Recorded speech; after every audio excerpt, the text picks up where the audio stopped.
ഞാൻ കുടിക്കില്ല. എനിക്കറിയാം, എന്റെ രാഹുലിനെ താലോലിക്കാൻ കഴിയാതെ പോയ ഈ കൈകളിലാണ് നിന്റെ ജീവൻ തൂങ്ങുന്നതെന്ന്. വിട്ടുകൊടുക്കില്ലതാണ് എന്നെ ഞാൻ ആർക്കും. നിന്റെ സ്വന്തം അച്ഛനോ അമ്മയും വന്നാൽ പോലും ഞാൻ വിട്ടുകൊടുക്കില്ല.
ഫാദർ ജോസഫ് സെബാസ്റ്റ്യനെ ഒന്ന് കാണണം.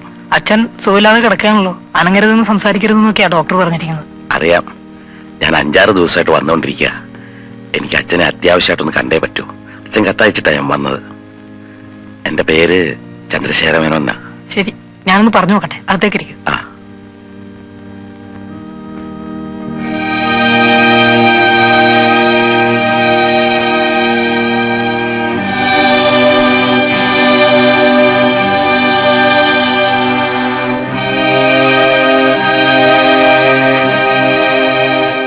മേനോനാണല്ലേ? അതെ, ഞാൻ അങ്ങോട്ട് വന്നല്ലോ. സാരമില്ല, കുറെയൊക്കെ നടക്കുകയിരിക്കുകയൊക്കെ ചെയ്തില്ലെങ്കിലേ എന്റെ അസുഖം കൂടുകയുള്ളൂ. അത് ഈ ഡോക്ടർമാർക്ക് അറിയില്ല. ഇരിക്കും. ആ, നിങ്ങളുടെ മകൾ കല്യാണം കഴിച്ചിരിക്കുന്നത് എന്റെ ഓർഫനേജിൽ വളർന്ന എനിക്ക് ഏറ്റവും പ്രിയപ്പെട്ട മൈക്കിളിനെ ആയിരുന്നു. അവർക്കൊരു കുട്ടിയുണ്ടായി, ബെന്നി. 2 വർഷം കഴിഞ്ഞാണ് അറിയുന്നത് ആ കുട്ടി സംസാരിക്കുകയില്ല, ചെവിയും കേൾക്കില്ല.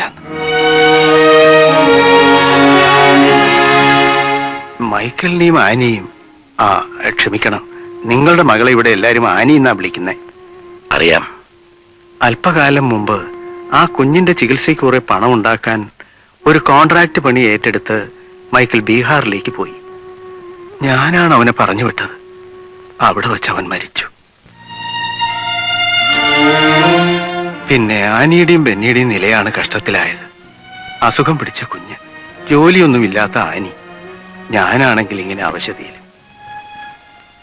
കാല് പിടിച്ചാണെങ്കിലും അവരെ നിങ്ങളുടെ കയ്യിൽ തിരിച്ചേൽപ്പിക്കേണ്ടത് എന്റെ ഒരു കടമയാണെന്ന് എനിക്ക് തോന്നി. എന്താ, അവരോട് ഇപ്പോഴും ആ പഴയ വൈരാഗ്യമുണ്ടോ?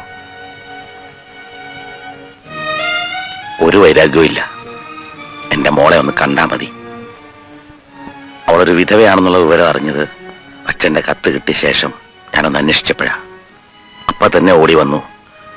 എന്റെ സതിയോട് മാപ്പ് പറയാനും അവളെയും കുഞ്ഞിനെയും കൂട്ടിക്കൊണ്ടുപോകാനായി. വന്ന് അന്ന് മുതൽ അന്വേഷിക്കുന്നു. അവളും കുഞ്ഞും എവിടെ പോയെന്ന് ആർക്കും ഒരു വിവരവും ഇല്ല. അവരെവിടെ പോവാൻ? എന്നോട് പറയാതെ എങ്ങും പോവില്ലല്ലോ. അവളും കുഞ്ഞും നാട്ടിലില്ലെന്നുള്ളതാണച്ചോ സത്യം. സിസ്റ്റർ ബിയാട്രീസിന്റെ അടുക്ക് പോയി കാണും. സിസ്റ്ററിന് ആനി എന്ന് വെച്ചാൽ വലിയ കാര്യമാണേ. ഞാനിങ്ങനെ അസുഖമായി കിടക്കുന്നോണ്ട് വല്ല പണത്തിനോ മറ്റോ ആവശ്യം വന്നപ്പോ സിസ്റ്ററിനെ കാണാൻ പോയിട്ടുണ്ടാവും. എവിടെയാണത്? തൃശ്ശൂരിൽ സെയിന്റ് റോസ് മഠം. ആനി തീർച്ചയായും അവിടെ തന്നെ കാണും. ഞാൻ പോയി അന്വേഷിക്കാച്ചു. അവിടെ ഇല്ലെങ്കിൽ പോലീസിൽ അറിയിച്ചിട്ട് ഞാൻ വീട്ടിലേക്ക് പോകും. അവിടെ ഇളയ മോള് തനിച്ചേ ഉള്ളൂ. വരട്ടെ. ശരി.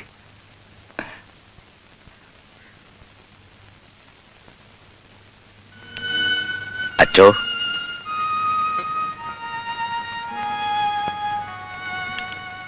അവിടെ മകന് ഇപ്പൊ എന്ത് പ്രായമുണ്ട്? കാണണോ? വരൂ.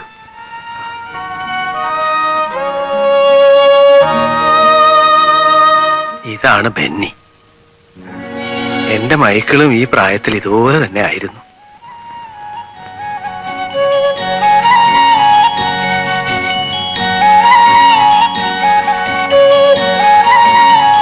വാക്ക് വാക്ക് വാക്ക്.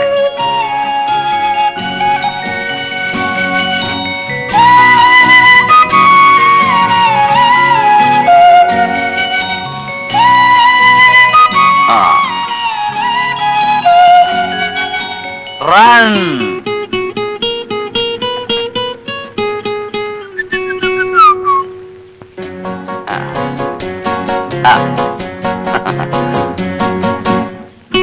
കം. Smile smile.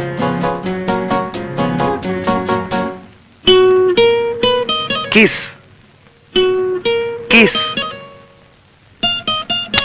ഇതാണ് കിസ്.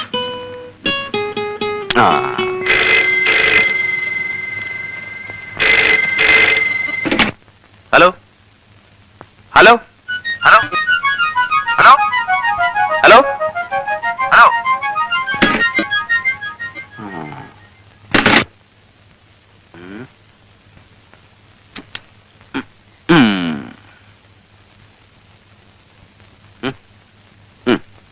കിരൺ കിരൺ കിരൺ കിരൺ. ലാല അല്ല, കിരൺ. ലാല എങ്കിൽ ലാല.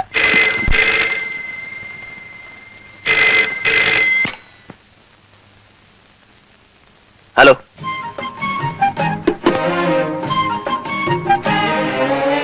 ഇതവളാ നിന്റെ ഗേൾഫ്രണ്ട് നീത്ത. നിന്നൊരു പണി പറ്റിക്കാൻ നോക്കട്ടെ.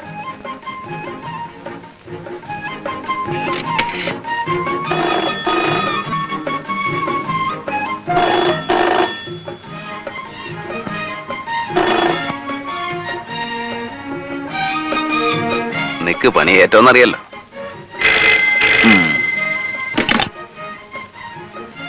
ഇത് അവള് തന്നെയാ.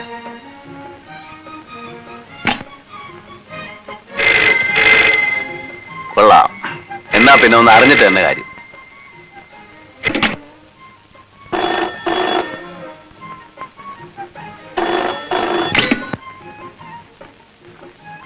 ഹലോ. ഈ ഫോൺ അതിനെ കളിക്കാനുള്ളതാ? ഹേയ്, അങ്ങനെയൊന്നുമില്ല. ഒറ്റയ്ക്കിരുന്ന് ബോറടിച്ചപ്പോ ഈ നാട്ടിലെ ടെലിഫോണുകളെല്ലാം ശരിയായിട്ട് വർക്ക് ചെയ്യുന്നുണ്ടോ എന്ന് ടെസ്റ്റ് ചെയ്ത് നോക്കിയതാ. ഈ ഫോണിന് ഫോൾട്ടൊന്നുമില്ല കേട്ടോ.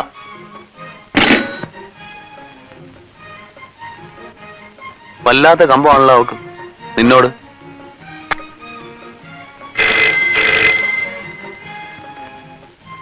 ഇന്ന് ഞായറാഴ്ചയാ. കിട്ടു വരുന്നുണ്ടെങ്കിൽ പാർക്ക് വരെ പോകാമെന്ന് കരുതി. പ്ലീസ് കിട്ടുവിനോടൊന്ന് ചോദിക്കൂ. ആലോചിക്കട്ടെ. ഏതായാലും ഞാൻ പോവാണെന്ന് പറഞ്ഞേക്ക്. കിട്ടു, അവള് വിടുന്ന ലക്ഷണമില്ലോടാ. നീ വിരലിൽ ഏതെങ്കിലും ഒന്നിനെ തൊട്ടെ. ഈ വിരലിൽ തൊട്ടാൽ അവള് പാവം, നമുക്ക് പാർക്കിൽ പോകണം. ഈ വിരലിൽ തൊട്ടാൽ അവള് പിഴ, നമുക്ക് ഈ ഫോണ് പോലും കട്ട് ചെയ്യണം. തൊട്ടെ. എടാ പരീക്കുട്ടി.